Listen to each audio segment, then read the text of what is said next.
look, you have different kids, and each kid is so incredibly different. I'm sure you know what you do with Ethan is different what you do with the siblings. Are there uniform things that you like to sort of focus on, and are there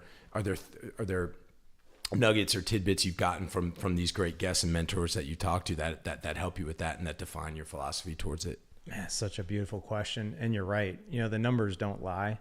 And what I can tell you is, so let me frame one other statistic. This might scare you a little bit. It scared me when I first started, but 80% of our one-on-one time with our kids is gone by the time they're 12. Yeah, I've heard that on your show. Yeah. It's terrifying but it also really creates a lot of sense of urgency. And the other thing too is that I think a lot of men and parents just in general, we think we have 18 years, right? Well, truly what we have is 18 summers, right?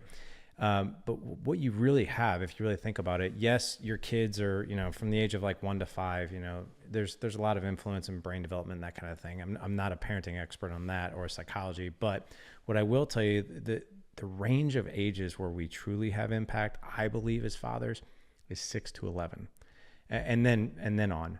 But those are the years that you really set the foundation of how these young men and daughters, right, are going to operate, right?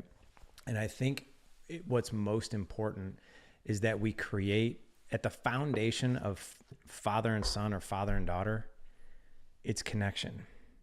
It's creating an environment, what we call creating an environment of psychological safety where your kids can come to you and they can tell you anything and everything.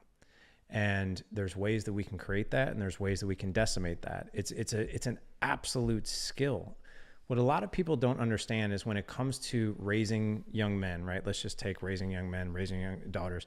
These things are skills. And what's unfortunate is that we wing it. Like we just sort of like, I'll just figure it out as I go, right? Or we do it in relation to the presumed success or failure of our own parents, or what right. we have this image of our own parents as being either good or bad. Right. So we want to either emulate them